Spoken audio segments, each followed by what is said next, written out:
The Statue of Liberty bears the inscription, "Give me your tired, your poor, your huddled masses yearning to breathe free," promoting the American ideals of freedom and democracy and providing a place of refuge for immigrants who share those beliefs.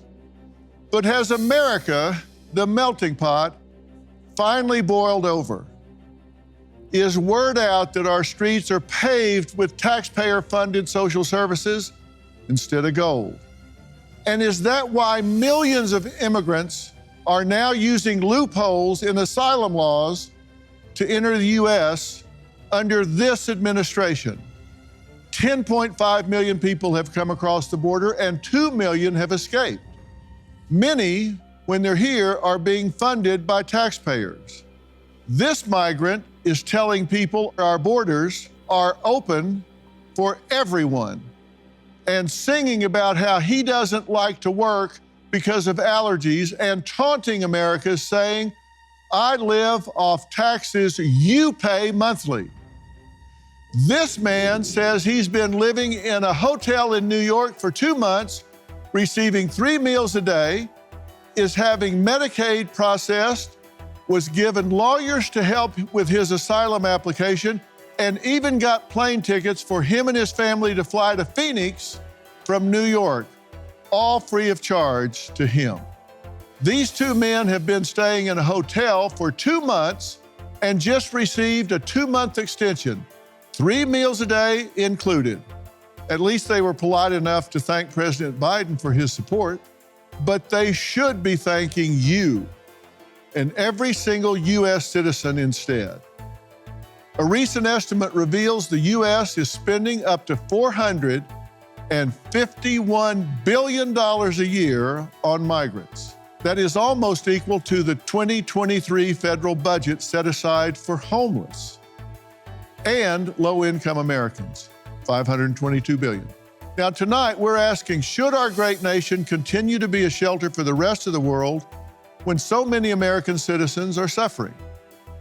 Are we a superpower or are we a sucker? Now, my first guest is a Russian immigrant who says she didn't receive any handouts from the government and had to wait 10 years to gain legal status. When I was 17 years old, I arrived in New York City as a tourist and then enrolled into school to learn English. And that's how I was able to adjust my status into student, which remained until I got married and received legal status of a green card through my husband. I was able to apply for a tax ID number, which allowed me to pay taxes and receive checks from companies. Although I was paying taxes, I never applied for any tuition assistance. I never applied for the loans. I was just working during the day and going to school at night and paying for each semester with my own money. The reason I didn't apply for any kind of financial aid is because I didn't feel I deserved it. I felt like I needed to contribute first before I could take anything out. When we first arrived, we had roommate girls. It was kind of a dorm, but we were all paying our rent. We were all working, cooking together. And at night, we would walk the streets to see if we can get a new couch from the garbage sites because all our furniture was from the sidewalks. And that was exciting because it's like, you never see that outside of America where you could find a working TV, bring it home.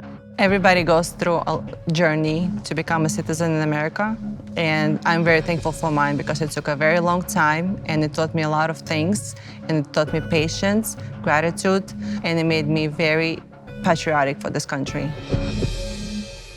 Well, Irina, I'm glad you're here. Yeah. You say you have sympathy for immigrants, and you say the system is a whole lot different today than when you came through it. How so? First of all, in order to receive just visa entry into America, I had to, being a minor, had to collect a lot of paperwork to show that I was fit to travel into America. And you were on a student visa. You were 17. I came in as a tourist, and then when I applied to school, they gave me visa support. And it took 8 years to graduate because you were working. Correct. And do you work now? Yes, full-time, 2 jobs. Do you like being here? Yes, very much. Yeah, okay. And you said your mom paid a big security deposit to get an apartment and all of that, right? No one trusted us. Yeah. Obviously, we had no credit history. We had nothing to prove that we were reliable tenant.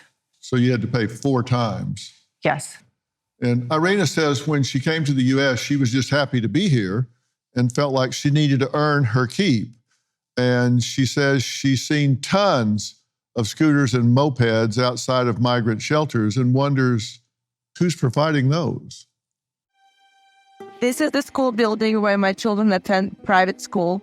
And that building behind me, that tall yellow building, is the shelter that opened up while we were on the spring break that serves 400 single male.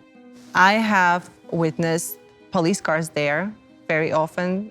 I have myself been catcalled in inappropriate ways.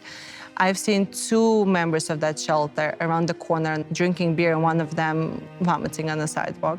Not to say they're all bad, but there takes few to make us feel worried about public safety. Some parents in our school already second-guessing whether their kids will be returning in September. Where do you think all that's coming from? I think it's some kind of a back market because I was trying actually to find if there's any organization in New York that's providing these mopeds and scooters. Mm-hmm. And they're creating very dangerous situation in many cases. I had been cut off while driving my kids to school. Yeah. You say the city says there would be security guards on duty to watch out for the kids. The city told us that there will be 10 security guards with a shift supervisor, which makes them 11.